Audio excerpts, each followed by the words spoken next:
Hello students. So today we will start with the new chapter that is accounting for the share capital. So आपने class में भी ये chapter read किया होगा तो आपको थोड़ा बहुत नॉलेज होगा कि what is a share capital, shares क्या होते हैं। ठीक है, तो शेयर और शेयर होल्डर्स के बारे में पढ़ने से पहले हम ये पढ़ लेंगे कि कंपनी क्या होती है। So what is a company? So a company is an artificial person existing in the eyes of law and distinct from its member. So एक कंपनी क्या है, फॉर एग्जांपल कोई भी कंपनी ले लो, रिलायंस की कंपनी ले लो या किसी भी कंपनी का बात कर लो, तो कंपनी क्या है अपने मेंबर से डिफरेंट होती है। फॉर एग्ज़ाम्पल अगर कंपनी का जो भी ऑनर है अगर उसकी डेथ हो जाती है तो क्या उसके डेथ होने से कंपनी भी शट डाउन हो जाएगी? नो, कंपनी जो है वो चलती रहेगी। ठीक है, सो कंपनी क्या है, एक ऐसा आर्टिफिशियल पर्सन है जो कि लॉ की आइज़ में आइज़ ऑफ लॉ में एग्जिस्ट करता है और अपने मेंबर से क्या है वो डिफरेंट है। यानी कि मेंबर को कुछ हो जाने से, अगर मेंबर कहीं पे उसकी डेथ हो जाती है या वो उसके साथ कोई मिस हैपनिंग हो जाती है तो कंपनी जो है उससे डिफरेंट है, कंपनी को उससे में कोई इफेक्ट नहीं होगा। ठीक है, अब मान लो एक कोई भी कंपनी है, ठीक है, उस कंपनी को स्टार्ट करने के लिए जो कैपिटल लगी वो लगी 2 करोड़ की। ठीक है, फॉर एग्जांपल 2 करोड़ की जो है वो कैपिटल लगी उस कंपनी को स्टार्ट होने के लिए। अब क्या ये इतनी ज़्यादा कैपिटल कोई एक पर्सन लगाएगा? नो। ठीक है, वन पर्सन और a single person is not capable. No doubt अगर मान लो फॉर एग्जांपल उसके पास जो है इतनी कैपिटल है, अवेलेबल है, बट इतना ज़्यादा रिस्क कोई भी सिंगल पर्सन नहीं उठाएगा। सो ही और शी वांट कि मेरे साथ जो है वो और सारे मेंबर्स हों। ठीक है, तो वो क्या करेगा, इस कैपिटल को कुछ टुकड़ों में डिवाइड कर देगा। ठीक है, इन टुकड़ों में जो है वो डिवाइड कर देगा। ठीक है, इन टुकड़ों मान लो, ठीक है, ये जो उसने कैपिटल अपनी डिवाइड करी है, ठीक है, तो वो इन टुकड़ों में डिवाइड कर देगा और जिस भी मेंबर के पास फिर जिस भी मेंबर ने 50% से ज़्यादा कैपिटल लगाई होगी, जिस भी मेंबर ने 50% से ज़्यादा कैपिटल इस कंपनी में लगाई होगी वो क्या बन जाएगा, सॉरी मोर देन 50% लगाई होगी तो वो क्या बन जाएगा, चेयरमैन बन जाएगा। ठीक है, तो इन सभी मेंबर्स ने जिन्होंने कैपिटल लगाई है इन सभी मेंबर्स को हम क्या बोल देंगे हम उनके शेयर होल्डर्स। कैसे, जब भी मान लो कोई भी पर्सन ने कैपिटल लगाई है तो कंपनी क्या है उसके बदले में इनको क्या देगी, शेयर्स देगी। ठीक है, इनको क्या देगी, शेयर्स देगी। अब कैसे, फॉर एग्ज़ाम्पल मान लो हम जैसे बच्चों को क्या है लेके जाते हैं मॉल्स में। ठीक है, तो मॉल्स में वो क्या करते हैं, गेम्स के लिए अलग अलग गेम्स होती हैं तो उसके लिए वो क्या कर देते हैं, एक कूपन इशू कर देते हैं। ठीक है, फॉर एग्जांपल कूपन इशू कर देते हैं। ठीक है, तो मान लो अगर आपने उसको 500 रुपये दिए हैं, ठीक है, और जो पर गेम है वो 100 रुपये की है तो 100 रुपये के आपको क्या हो जाएंगे, 5 कूपन वो इशू कर देगा। ठीक है, सो इसी तरह से जो क्या है शेयर्स का काम भी चलता है। मान लो अगर आपने कंपनी को जो है 1 लाख रुपीज़ दे दिए हैं तो कंपनी क्या है उसके बदले में आपको 10,000 शेयर अलॉट कर देगी। कैसे, सॉरी मैं फिर आपसे एक सेकंड बैक करके करती हूँ। फॉर एग्ज़ाम्पल अगर इस पर्सन ने कंपनी को जो है 1 लाख रुपीज़ दिए, ठीक है, और कंपनी जो है वो अपने पर शेयर उसका जो है वो 10 रुपये का है, कंपनी का जो पर शेयर है वो 10 रुपये का है, तो कंपनी इस हिसाब से पर्सन को क्या दे देगी, 10,000 शेयर दे देगी। ठीक है, 10,000 शेयर दे देगी और this person will be called a shareholder of that company. Why, because उस पर्सन ने कैपिटल इन्वेस्ट करी है इस कंपनी में, तो इस कंपनी ने उसके बदले में उसको क्या दिए हैं, shares. So that person will be called the shareholder. तो इस तरह कूपन सिस्टम में जैसे कुछ काम चलता है। अगर 10 रुपये का पर शेयर है और अगर आपने कंपनी को 1 लाख रुपये दिए हैं और 10 रुपये का शेयर है तो इस हिसाब से कंपनी क्या है आपको 10,000 रुपये शेयर अलॉट कर देती है। सो सेकेंड पॉइंट यही है। So it has share capital divided into shares and the owner of which are known as member और द शेयर होल्डर। ठीक है, तो कंपनी जो अपनी शेयर कैपिटल है वो कुछ डिवाइड की हुई है शेयर्स में, तो जो भी ऑनर होता है उनको हम क्या बोलते हैं, मेंबर्स और the shareholders. Third point is insolvency और the death of a member has no effect on the life of the company. जैसे मैंने बोला, कंपनी के किसी भी ऑनर या ठीक है हाई रिप्यूटेड जो भी उसकी हाई रिप्यूटेड पोजीशन में जो भी है, अगर उसको कुछ भी हो जाता है तो कंपनी को इसमें कोई भी इफेक्ट नहीं पड़ता, कंपनी जो है वो चलती ही रहेगी। अब बात कर लेते हैं कि शेयर्स किस तरीके से काम करते हैं। ठीक है, कभी आपने शेयर्स के बारे में सुना है कैसे काम करते हैं? अब वैसे ये भी सोचने वाली बात है कि लोग जो हैं वो शेयर्स खरीदते क्यों हैं? वाई पर्सन बाय परचेज, मतलब बाय द शेयर्स, क्यों शेयर्स खरीदते हैं? तो शेयर्स जो हैं वो दो तरीके के लिए खरीदे जाते हैं। एक होता है स्पेकुलेटिव, एक होता है परमानेंट। स्पेकुलेटिव काम कैसे करता है? अर्निंग प्रॉफिट कह सकते हो। मान लो मैंने 10 रुपये के कुछ शेयर्स खरीदे कंपनी के, ठीक है, अब थोड़े दिनों में कंपनी ने इतना राइज किया और प्रॉफिट किया, उसका जो शेयर्स है वो 10 रुपये से 18 रुपये का हो गया। अब मैंने 10 रुपये में क्या किया था, परचेज़ किया था और मैंने सेल कर दिया 18 रुपये में, तो मैंने 8 रुपये पर शेयर हिसाब से क्या कमा लिया, प्रॉफिट कमा लिया। ठीक है, अब जरूरी नहीं है कि बढ़ेगा, कम भी हो सकता है, आपके पैसे 10 से 0 रुपये भी हो सकते हैं। ठीक है, तो इसमें क्या है, हाई रिस्क भी है और हाई रिटर्न भी है। लोग पैसे भी कमाते हैं लोग, ठीक है, लॉस भी करते हैं। ठीक है, तो इसमें बहुत ज़्यादा रिस्क है, बहुत ज़्यादा फ्लक्चुएशंस हैं। ठीक है, दूसरी तरफ होता है परमानेंट। जैसे मान लो आपने किसी कंपनी के जो है वो शेयर्स परचेज करे हैं, तो कंपनी जो है साल के एंड में अपने कुछ शेयर होल्डर्स को सम परसेंटेज ऑफ प्रॉफिट दे देती है, लाइक 6.5%। ऐसा मतलब this is just an example. तो साल के एंड में क्या है, अपने शेयर होल्डर्स को कुछ भी प्रॉफिट परसेंटेज दे देती है शेयर्स के ऊपर। तो इसमें क्या है, लो रिस्क है। ठीक है, low risk and you can say low return. ठीक है, सो दो तरह के शेयर्स होते हैं, स्पेकुलेटिव और द परमानेंट। स्पेकुलेटिव में क्या है, बहुत ज़्यादा रिस्क होता है और इसमें रिटर्न्स भी जो है बहुत ज़्यादा होती हैं। और परमानेंट में क्या है, आपको एक फिक्स्ड कह लो कि साल के एंड में डिविडेंड के रूप में, ठीक है, डिविडेंड मिलता है।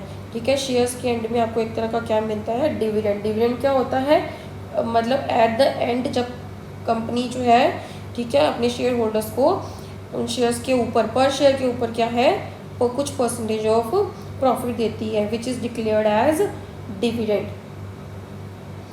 ठीक है, नेक्स्ट आगे हम चलते हैं, कुछ और टर्म्स डिस्कस कर लेते हैं, that is preliminary expenses. So what are the preliminary expenses?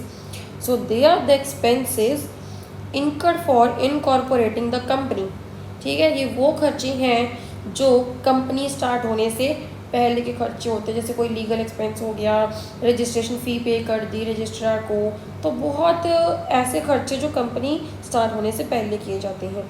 ठीक है, और इन एक्सपेंसेस की अगर बोले कोई एंट्री, जर्नल एंट्री पास कर दो तो क्या होगी, देखो प्रीलिमिनरी एक्सपेंसेस पे किए जा रहे हैं, यानी कि आपसे क्या जा रहा है, कैश जा रहा है।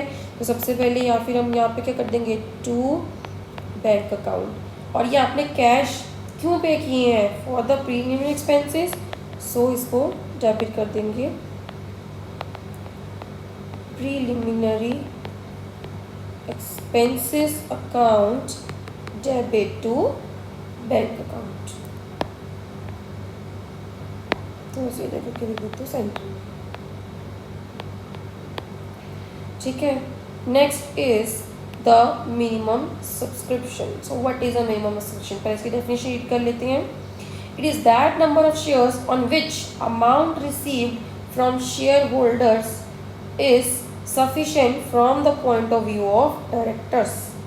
देखो, जब भी कंपनी स्टार्ट होती है तो कंपनी को क्या कर, सबसे पहले क्या होता है, सबसे पहले वो बोलती है कि शेयर अप्लाई करो। ठीक है, शेयर कैपिटल, ठीक है, लोगों को बोलती है कि शेयर्स मेरे अप्लाई करो। अब जब मिनिमम सब्सक्रिप्शन होगी तभी ही कंपनी स्टार्ट हो सकती है। मान लो एक कंपनी को स्टार्ट होने के लिए, जैसे मैं अबव एग्जांपल ले लेती हूँ, थोड़ा जैसे 2 करोड़ लिया था, चलो 1 करोड़ ले लेते हैं। मान लो कंपनी को स्टार्ट होने के लिए क्या चाहिए, 1 करोड़ की कैपिटल चाहिए, ठीक है। अब वो लोगों को बोलेगी ठीक है कि कैपिटल के लिए, ठीक है, शेयर कैपिटल इन्वेस्ट करने के लिए, तो लोग जो हैं अप्लाई करने आएंगे। तो जब लोग 1 करोड़ तक के शेयर कैपिटल लगाएंगे तभी ही कंपनी क्या हो सकती है, स्टार्ट हो सकती है। अब मान लो कंपनी के पास 80 लाख तक के आ गई, ठीक है, शेयर्स आ गए, तब कंपनी क्या है, शुरू होने से पहले ही बंद हो जाएगी, ठीक है, शुरू होने से पहले ही कंपनी बंद हो जाएगी, क्योंकि उसके पास जो सफिशिएंट है वो शेयर्स की अमाउंट नहीं आई है। तो कंपनी के पास जो है सफिशिएंट शेयर आने चाहिए तभी कंपनी स्टार्ट हो सकती है। ये चीज़ को मतलब ओवरकम करने के लिए क्या आते हैं, अंडरराइटर्स आते हैं। क्या आते हैं, अंडरराइटर्स। सो अंडरराइटर्स क्या काम करते हैं, मान लो कंपनी के पास 80 लाख तक के शेयर्स आ गए, ठीक है, अब और नहीं आ रहे, तो ये अंडरराइटर क्या करेंगे, ठीक है, 20 लाख के और शेयर परचेज कर लेंगे, ठीक है। अब ये शेयर परचेज क्यों करेंगे, इनको क्या फ़ायदा है, कंपनी की तरफ से इनको क्या मिलती है, इसके बदले में कमीशन मिलती है, ठीक है, ये इसलिए करते हैं, ठीक है, क्योंकि थोड़ा सा अमाउंट रह गई है तो अंडरराइटर्स ये परचेज कर लेते हैं, इनके बदले में कंपनी से कमीशन ले लेते हैं और इनका काम जो है वो ख़त्म हो जाता है, ठीक है। दूसरा केस, अब मान लो कंपनी के पास 1 करोड़ तक के शेयर्स आ गए हैं, तो इस अंडरराइटर का कोई काम नहीं है, ठीक है, ये चुपचाप बस अपनी कमीशन लेके निकल जाएंगे, इनका कोई काम नहीं है, ठीक है। अब एक और क्वेश्चन राइज आएगा कि मैम अगर 1 करोड़ के बाद और सब्सक्राइब करने आगे और शेयर्स लेने आगे लोग, फॉर एग्जांपल 1.5 करोड़ के आगे शेयर्स, तो ये केस कौन सा हो जाएगा, ओवर सब्सक्रिप्शन। ये भी मैं आगे फर्दर आपको डिटेल में समझाऊंगी, ठीक है। तो ये ओवर सब्सक्रिप्शन का केस हो जाएगा, ठीक है। सो अंडरराइटर्स का मेन काम क्या क्या होता है कि जितनी भी शॉर्टेज ऑफ शेयर्स आ रहे हैं ये अंडरराइटर्स परचेज कर लेते हैं और बाद में ये कंपनी से क्या कर लेते हैं, कमीशन ले लेते हैं। So minimum subscription is amount receive from the share holder, जो कि सफिशिएंट होनी चाहिए ताकि कंपनी जो है वो स्टार्ट हो सके। Clear. Next, so capital of the company is divided into units of the small denominations and each unit is called as a shares. So capital of the company के छोटे छोटे टुकड़े में डिवाइड किए जाती है और हर इस टुकड़े को क्या बोलते हैं, हम शेयर्स बोलते हैं। शेयर्स की बहुत सारी काइंड्स भी हैं। काइंड्स ऑफ शेयर्स क्या है, 2 तरह की होती हैं, प्रेफरेंस शेयर्स और द इक्विटी शेयर्स। इनको हम डिटेल में पढ़ते हैं। So what are the preference shares, according to section 85(1), fixed amount is paid to shareholder that is fixed rate at the face value. तो प्रेफरेंस शेयर्स क्या होती हैं, प्रेफरेबल, मतलब इनको जो है फिक्स्ड अमाउंट मिल जाती है शेयर होल्डर्स को, ठीक है। इनको प्रॉफिट से कोई लेना देना नहीं है, इनको साल के एंड में क्या है, ईयर के एंड में क्या है, एक फिक्स रेट ऑफ डिविडेंड मिल जाता है, ठीक है, इनको फिक्स रेट ऑफ डिविडेंड मिल जाता है। And on winding up of the repayment of the capital it is paid before any amount is paid to equity shareholder. तो जब कंपनी बंद होती है और कैपिटल रीपेमेंट की जाती है तो इन प्रेफरेंस शेयर को सबसे पहले पेमेंट मिलती है as compare to equity shareholder. तो इक्विटी शेयर होल्डर को बाद में पेमेंट मिलती है, इनको जो है वो पहले पेमेंट मिल जाती है। कुछ क्लासेस भी की गई हैं प्रेफरेंस शेयर्स की, this just for the theoretical part, इसमें इतना प्रैक्टिकल पार्ट नहीं है। So classes of the preference share with reference to dividend, तो 2 तरह के होते हैं, क्यूमुलेटिव और नॉन क्यूमुलेटिव। क्यूमुलेटिव कौन से होते हैं, दीज आर दो share which carry the right to receive arrears of the dividend. What are the arrears, arrear means outstanding amount, कि अगर आपने डिविडेंड में से कुछ अमाउंट आपकी आउटस्टैंडिंग है, यानी कि ड्यू तो होगी है बट नॉट रिसीव, तो रिसीव होनी बाकी है, ठीक है, तो इनको क्या है, मिल जाएगी। कोई भी अगर आउटस्टैंडिंग अमाउंट है डिविडेंड की तो इनको मिल जाती है, इनके पास राइट है कि वो ले ले अमाउंट। दूसरी तरफ non cumulative preference shares, these shares do not carry the right to receive arrears of dividend. जितना मिल गया ठीक है, अगर कोई भी आउटस्टैंडिंग अमाउंट है तो these shares do not carry the right to receive. Okay, then with reference to participation, participation के अकॉर्डिंग दो तरह के हैं, पार्टिसिपेटिव और नॉन पार्टिसिपेटिंग। तो पार्टिसिपेटिंग प्रेफरेंस शेयर कौन से होते हैं? Article of association of the company में provide that after dividend paid to equity shareholder, the holder of preference share will also have a right to participate in the remaining profit। तो AOA में mention है कि equity shareholder को dividend declare देने के बाद कोई भी प्रॉफिट बचता है तो प्रेफरेंस शेयर जो भी पार्टिसिपेटिंग होते हैं, ठीक है, उनको राइट होता है कि वो रिमेनिंग प्रॉफिट में से वो उनको हिस्सा मिल जाए। दूसरा नॉन पार्टिसिपेटिंग, तो इनको कोई भी राइट नहीं होता, जो भी रिमेनिंग प्रॉफिट बच जाता है इनको कोई राइट नहीं होता उनमें से प्रॉफिट में से कुछ लेने का। नेक्स्ट यहाँ से हमारा जो है मेन प्रैक्टिकल पार्ट स्टार्ट होगा। Clear? That are equity shares according to section 85(2). What are the equity shares? So most commonly issued classes of share जो होते हैं which carry the main risk and reward. Risk and reward means high risk and high returns. ठीक है, ये किनको मिलते हैं? Equity share वालों को। Risk of being losing part or all of the value of the share. अब risk है तो भाई लूजिंग का भी तो रिस्क है, जरूरी नहीं कि हर बार रिवॉर्ड ही मिले, ठीक है, तो लूज करने का भी रिस्क इनको सबसे ज़्यादा होता है। So reward to take a share of profit in the form of the dividends. तो इनको रिवॉर्ड क्या मिलता है? ठीक है, जो भी इनका प्रॉफिट, जो भी शेयर के ऊपर इनका प्रॉफिट होता है वो इनको डिविडेंड के रूप में मिल जाता है। फॉर एग्जांपल मैंने एग्जांपल अब दी थी, 10 रुपये का शेयर अगर 18 रुपये में हो जाए, ठीक है, तो इन 8 रुपये का जो प्रॉफिट है वो डिविडेंड के रूप में इक्विटी शेयर्स को मिलता है। शेयर कैपिटल की भी क्लासिफिकेशन की गई है। तो authorise capital, issued, subscribe, called up, paid up. ठीक है, देखो ऑथोराइज शेयर कैपिटल क्या होती है? दो तरह की हमने पढ़ी अभी, इक्विटी और the preference. So what is authorise capital? तो जब भी कंपनी स्टार्ट होती है ना, तो कंपनी को अपने एमओए में डिक्लेयर करना होता है कि वो कितने की शेयर कैपिटल से स्टार्ट करना चाहती है। ठीक है, जैसे यहाँ पर एग्जांपल देती हूँ, कितने की कैपिटल, मान लो 1.5 करोड़। ठीक है, कंपनी ने अपने एमओए में ये डिक्लेयर किया कि वो 1.5 करोड़ से जो कंपनी है वो शेयर कैपिटल लगाएगी। ठीक है, so this will be called the authorised capital. अब जरूरी तो नहीं है कि कंपनी ने अगर एमओए में डिक्लेयर कर दिया कि उसे 1.5 करोड़ की 1.5 करोड़ की कैपिटल चाहिए तो वो उतनी ही मंगवा लेगी, उतने के शेयर्स मंगवा लेगी। No, it will be not necessary. तो उसको अभी सिर्फ स्टार्टअप करने के लिए फॉर एग्जांपल 50 लाख ही चाहिए, तो वो फिर 50 लाख तक के ही शेयर्स इशू करेगी।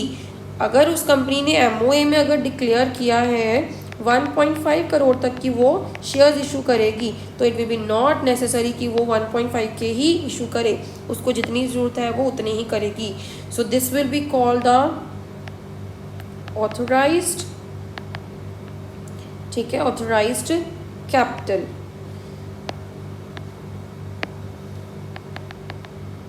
एंड जो उसने 50 लाख के शेयर्स अभी इशू करना चाहती है, क्योंकि उसको अभी इतनी ज़रूरत नहीं है, उसको सिर्फ 50 लाख तक की कैपिटल की ज़रूरत है, तो वो 50 लाख तक के शेयर्स ही इशू करेगी।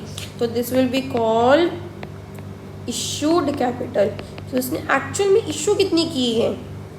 ठीक है, अब मान लो मैंने बोला कि 50 लाख तक के मैं सिर्फ कैपिटल इशू करना चाहती हूँ, जरूरी तो नहीं है कि वो 50 लाख के 50 लाख ही लोग शेयर्स बाय करने आ जाएं। ठीक है, it will be not necessary. For example वहाँ पे 40 लाख लोग जो है वो, ठीक है, शेयर्स बाय करने आए।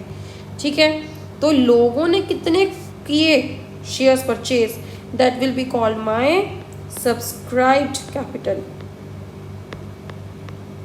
ठीक है, क्योंकि जितनी भी हम इशू करते हैं capital, it is not necessary कि सारे के सारे लोग जो हैं वो शेयर्स उतने के बाय कर लेते हैं। ठीक है, तो जितने भी बाय करते हैं उसको हम क्या बोलते हैं? Subscribed capital. ठीक है, अब इन 40 लाख के मान लो मैंने जो है वो लोग जो है शेयर्स परचेज करने आए, तो जब लोग शेयर परचेज करने आए, जरूरी तो नहीं है कि उन्होंने सारी की सारी पेमेंट उसी वक्त ही कर दी, उसी वक्त ही कर दी, तो ऐसा तो नहीं है। ठीक है, तो मान लो उन्होंने कुछ पेमेंट करी, ठीक है, 40 लाख में से फॉर एग्जांपल 30 लाख।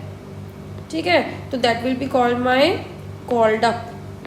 ठीक है, called up capital the amount value called up by the company to be paid to the shareholders share capital. तो जितनी उन्होंने अमाउंट जो है अभी मंगवाई है, ठीक है, इस 40 लाख में से भी जो कंपनी ने कितनी मंगवाई है, मान लो 30 लाख मंगवाई है, तो that will be called my called up capital. ठीक है, सॉरी मैंने पेड अप पे चली गई थी, पहले कॉल्ड अप आएगा। ठीक है, तो कितनी कैपिटल जो है company to be paid by shareholder, ठीक है, कितनी उन्होंने मंगवाई है अभी।